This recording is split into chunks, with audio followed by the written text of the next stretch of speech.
everyone, that was really eerie. I can't offer you immortality, but I can tell you how to get funded for your dream. So we've got about a half hour. I'm going to impart a lot of information in that half hour, and hopefully you'll walk away with strategies and tactics to raise the capital you need to build your dream business. Let's cover some stats first. Worldwide, $60 billion a year is invested by venture capitalists. There are approximately 16,700 people working in the field, and they fund about 3,000 companies in a year's time. In addition, it's a pretty closed group. It's difficult to get introduced to the funds. We're going to cover how to crack that nut in a little bit. But just looking at the stats, the first thing you can tell is that you're completely outmanned. There are more venture capitalists working against you than there are CEOs collecting money, and there's a lot more money in the venture capitalist pockets than are in your own pocket. So the good news for you is that even though you're outmanned, outspent, and outgunned, possibly even outsmarted, everyone is waiting for you to show up at their door with your dream, right?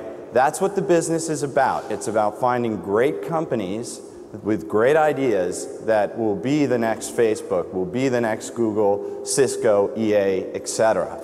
So you start off with that working to your advantage. Now, today, despite all the talk of recessions and everything else, is one of the best times in history to start a company. You have lower costs of doing business. It's, for example, I started the fund just by myself, grew it to where it is today with one man. There are virtual PBX servers. You don't need to buy phone systems. Most of your email systems and things are open source. So many of the traditional costs of building a business are greatly reduced or free. And may I add, there's a global labor pool in places like India, and you can even outsource now to the US given the terrible performance of the dollar, and you're getting great labor at a reasonable cost. In addition, there are great new opportunities. Eric opened today talking about Web 2.0. There's all the applications in Web 2.0. There's also all the widgets. There are business opportunities, telco opportunities, huge disaggregation worldwide. But the most important thing, and the thing I'm here to talk to you about today, is it's one of the best funding environments in history. There is more money in venture capital pockets today waiting to be invested in companies than ever before in history, and they're doing aggressive deals that can benefit you if you're smart. So, very quickly, what type of companies get financed by venture capitalists? Generally, you need to have a big vision. Not every deal is a venture-funded and angel-funded deal. They tend to look for things that can be big. Unfortunately for you, sometimes they wait until you are big to give you the money, but that's a whole other topic we'll cover in a moment. They also like to see markets with a lot of growth.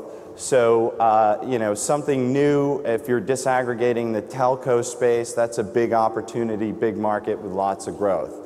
New approaches and obviously new technology. Some of the companies you see in red are some of the companies that have been funded by venture capitalists. They range from FedEx, Cisco, EA, Google, Facebook. Many of the companies that you know by name are funded by these people. And we're going to skip over that. So in order for you to get fundraising, you need to know the rules of the game. Knowing the rules of the game changes your success criteria dramatically. And I'm going to cover some of those rules today. First, in order to understand how the game is being played, you need to understand the motives of the investor that you're talking to. All right? They're giving you their money. It's actually someone else's money in most cases, but they treat it like their own. And in order to protect against the risk, the first thing they want to do is control.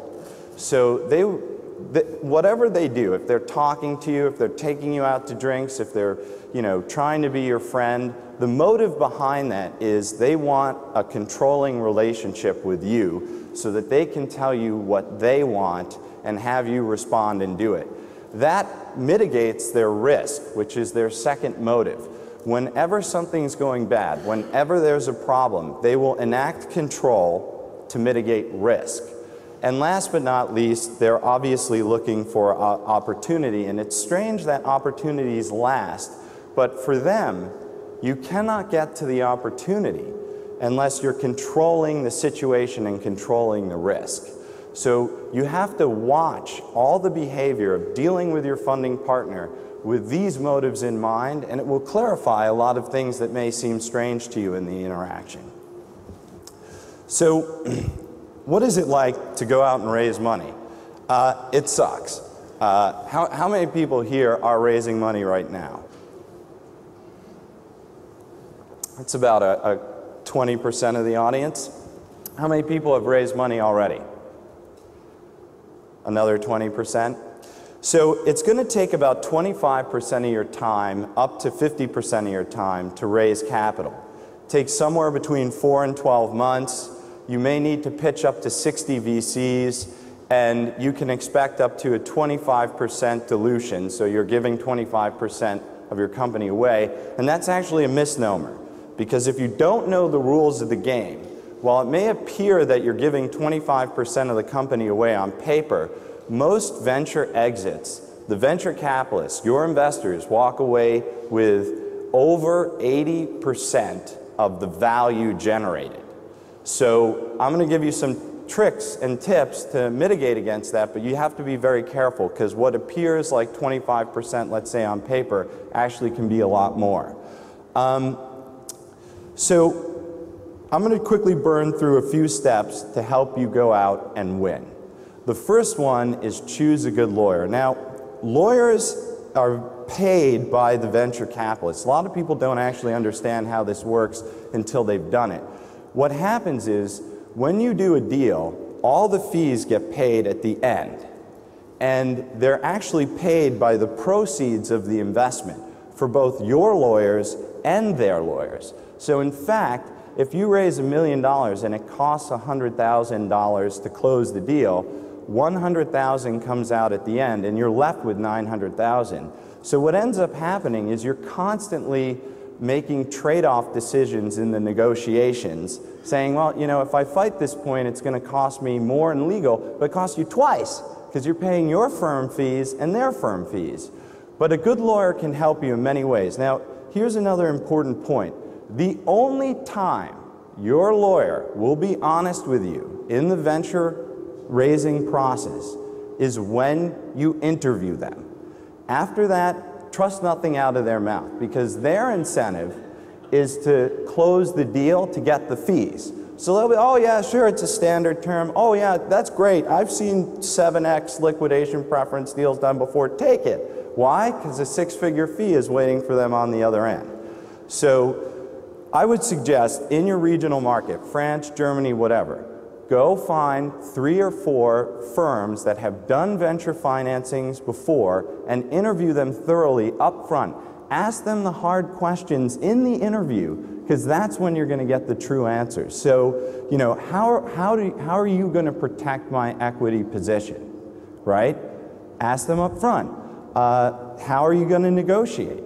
You know, what type of terms do you think I should get given my current company?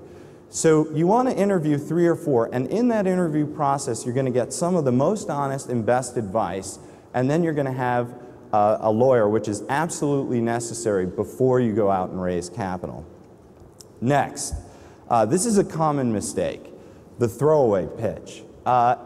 Everyone needs to go and pitch a VC first and expect that they will fail. I guarantee you, if you started dozens and dozens of businesses before, it doesn't matter. That first pitch will suck no matter what. And what I suggest to do is you go in, bring a business partner. That business partner is absolutely silent. Go through the pitch, and you have this person watch the whole interaction. So he sits there or she sits there, and every time the VC falls asleep that you're pitching or nods off or makes a derogatory statement, your partner writes that down where it happened in the presentation, and you go back and fix it. It's very important. All you need is a PowerPoint presentation. You don't need financials. You don't need anything fancy.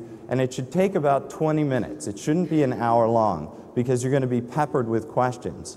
Now, another thing about this first pitch, do not include detailed financial models. You're basically throwing a giant hunk of steak into the middle of a lion den and then rolling around in it, and they will tear you apart because numbers is their business.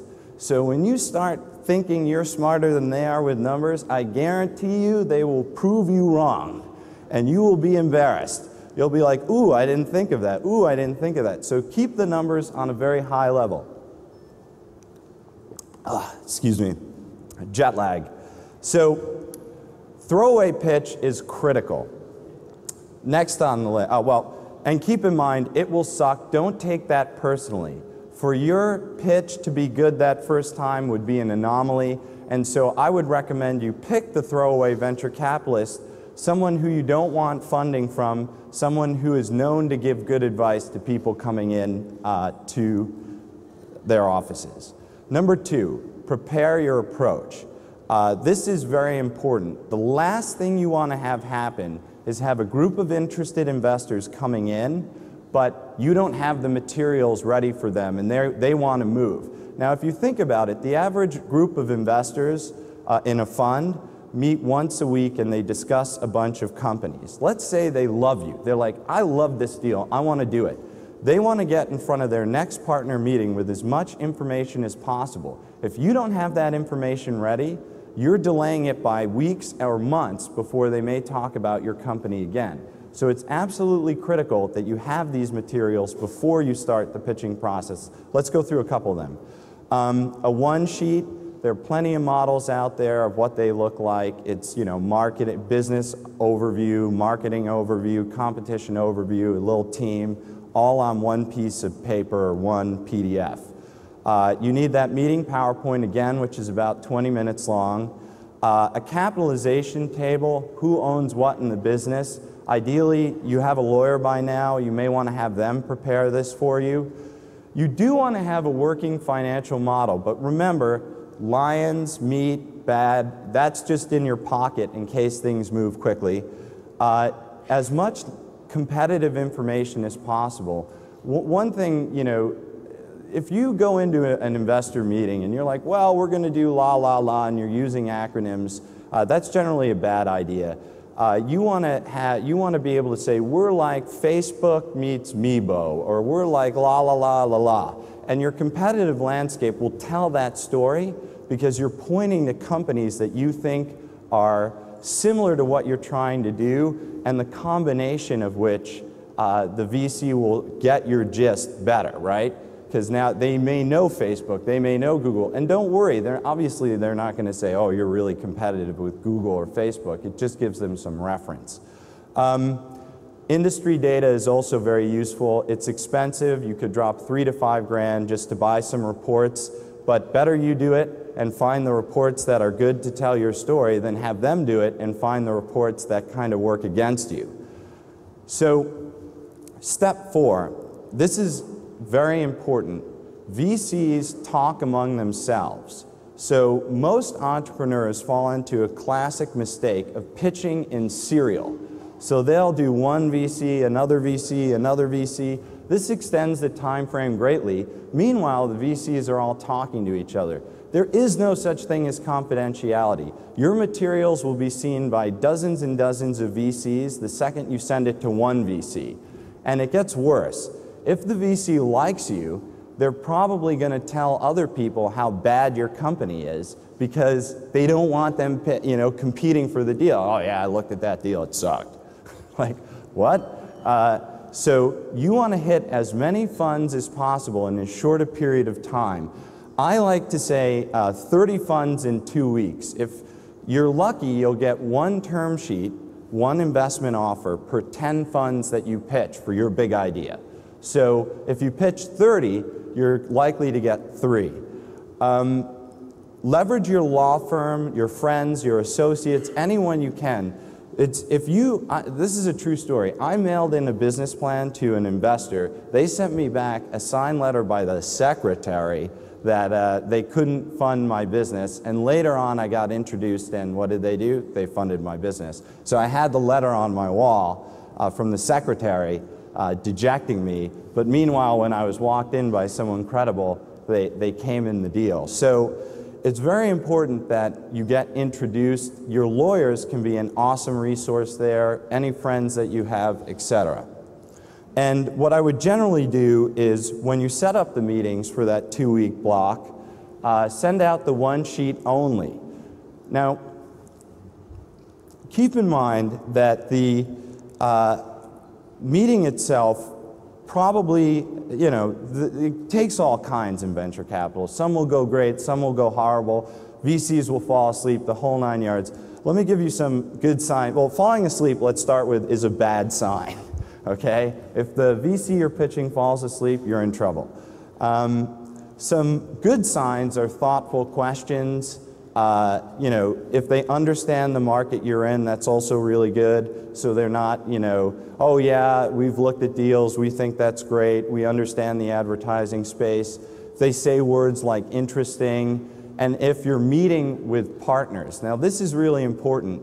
There are generally associates and partners in venture firms. The associates are not the people you want to talk to because they're junior in the chain, and they're not going to bring a deal to the committee unless it's really good and vetted, whereas partners can make decisions a lot faster. So some of the bad signs are, again, falling asleep, not asking questions. A classic bad sign, by the way, is maybe. How many people here have heard maybe in a venture pitch? Oh, come on. Am I that boring? Maybe is the word of venture capital. Nobody wants to say no, but maybe actually means no. Why is that the case? Maybe means no. Burn that in your head. Because nobody wants to say no to the next Google, right? They don't want to say no to the next Facebook. They say maybe. And then, you prove to be Facebook, then they're yes. So maybe means no. Burn that in your mind today because you're going to hear a lot of maybes. And again, if you're being handled by an associate, that's also pretty bad. Some other signs to look for. A lot of venture funds do competitive research, so they'll meet with you because they're looking at another deal just to understand the market better, and you should try and suss that out as much as you can before you go in, because that would be really bad. If they're giving you the runaround and things like this, these are all common signs to avoid and to walk away. So my next piece of advice is you've now pitched 30 funds in 2 weeks. You're going to get a lot of maybes, a lot of bad behavior, whole 9 yards. Another big common mistake is that entrepreneurs keep going back to the till. They're like trying to convince a VC that their business is great. Listen, no, you don't understand. Listen, don't waste your time. Cut those guys off. Focus on the interested parties. This will save you countless hours of headache. You don't need to prove that your idea is the best idea in the world to someone who doesn't really care. You should focus on the people who do care. But I've seen entrepreneurs get in like email dialogues with VCs arguing that they're right and the VC's wrong. Just walk away. It will seriously save you countless hours of effort. Next, if you're lucky, you will get a term sheet, the first term sheet. Now, do not accept it. Do not accept it. Now, they're going to pull every trick in the book to make you want to accept it. They'll be like, listen, dude, it blows up in 3 days. Sign it now or we'll never invest. No. It doesn't work that way. I guarantee you the first term sheet you receive will be bad. Why? Because there's no incentive for them to give you a good deal. If you think about it, right? You have a company, you go to them, you pitch your business, they're going to lowball you. They're going to give you the deal that's best for them. And then they're going to pressure you to sign it very quickly so that you don't think about it. But here's the thing, the power is now in your field, right? You're controlling the situation. They want to invest in you, so hold off. Your goal now is to get the second or third term sheet. This is very important because without other offers, there's no market. So some tactics you can do there is start calling the other interested parties and say, hey, you know, we've got interest, we need to sign it very quickly, can you get back to us if you are interested? Now, another common thing that a VC will do is say, oh, we'll co-invest. No. That's the way that suddenly they're like sharing the offer, right? So one VC, oh, you have other interests? We'll co-invest with them. What are they offering you? No. Why don't you make me an offer? I'll evaluate the two offers separately and get back to you with which one is better. But do not let them, quote unquote, syndicate the deal or merge the term sheets. And at this point, your lawyers are now working for them, okay? This is very important. You no longer have objective legal counsel. They are absolutely focusing on the closing date, and all the advice they give you will be how to close it the fastest and most efficient way. So you must verify all the decisions that are being negotiated, all the things that are being discussed. You have to understand it, because there's 101 tricks in the average term sheet so that the VCs can get over 80% of the value generated by your hard work. Let's go through some of those things. A liquidation preference you'll see ranging from 1 to 3x, and that's basically like if they put 10 million in, they get, if it's a 1x liquidation preference, the 10 million that they invested comes out first. At 3x, 30 million comes out first. Participation's also pretty bad. Not only do they get the 30 million out first, but then they convert to equity, so they essentially double dip.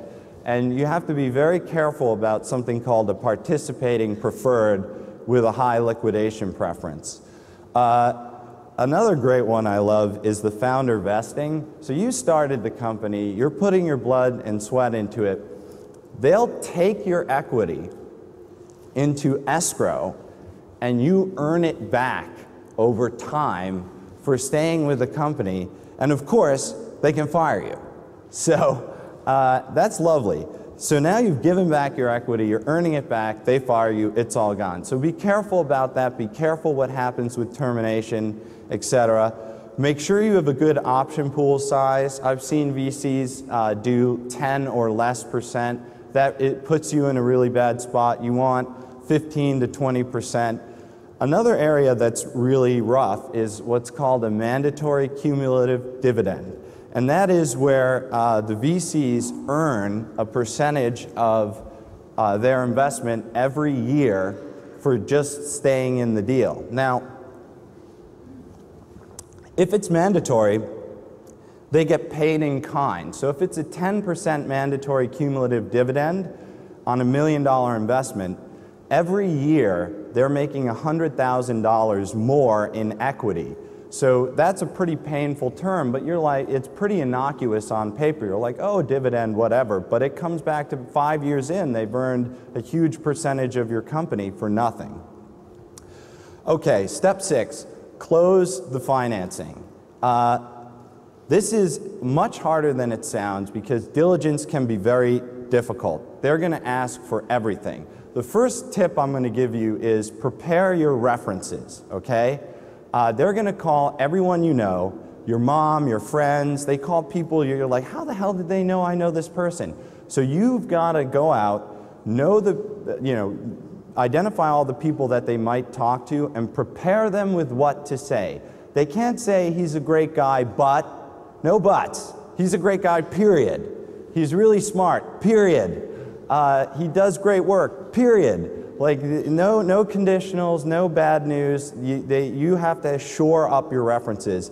Another thing, they're going to ask for all sorts of paperwork and documentation and source code and crazy stuff. You need to know when to say no. You don't have to divulge everything, because they can still walk away, and now you've given them a blueprint to your business. So learn, be flexible, but don't be totally giving. You need to know when to say no. Last but not least, again, with the legal, the details matter, and your lawyer isn't working for you. So you read everything in the agreements, whether it's Germany, France, UK, US, you read the agreements, you know what everything means, because you should not sign anything that you do not understand. That is a huge mistake that comes back to bite people time and time again. Okay, I see people coming up, so I'll burn through. This is the last slide. Some points. I firmly believe that you should not outsource your fundraising. This is a hot topic on thefunded.com. The theory is most VCs want to meet you, the entrepreneur, not your banker, right? They want to talk to you. I'd say you can outsource M&A, but don't outsource fundraising. Again, do your homework. Know who the good funds are, know who you should talk to, come into these meetings prepared. Another classic thing you'll hear through the process from lawyers, from venture capitalists, etc., is, oh, it's industry standard. Well, let me tell you something. There is no industry standard, all right? There's like a 5x lick pref is not an industry standard.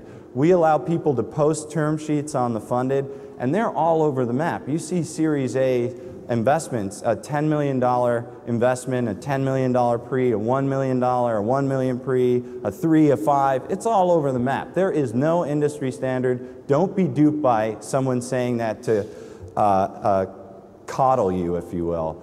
Another bad one is there is no confidentiality. Everything you send out will be seen by your competitors. The good news is that confidentiality actually increases with interest. So if a VC becomes very, very, very, very interested in your deal, it's likely that they will be more cautious with your confidential information. So don't send confidential information out early on, because it will end up in your, I can't tell you how many competitors' financials and business plans I've read. Being in a VC-funded business, they just email it to you, which is lovely. Understand your exit scenarios. Are you going public on the AIM? Are you, going to be acquired? This will inevitably be asked, and it's good for you to have an answer. You don't have to have the best answer in the world, but you shouldn't go in totally innocent. And last but not least, something that I'm a fan of is after that first 30 funds in 2-week pitch period, you should keep them informed of your progress, especially the interested ones. Send them emails, hey, we just closed a new deal, our traffic just spiked. That interest level keeps them engaged in the process, reminds them that they need to get back to you, and will help you to close the financing for your dream. And I tell you, given the fact that it's one of the best times in history to start a company, there's more money out there than ever. If you have an idea, now is the time. So, thank you very much.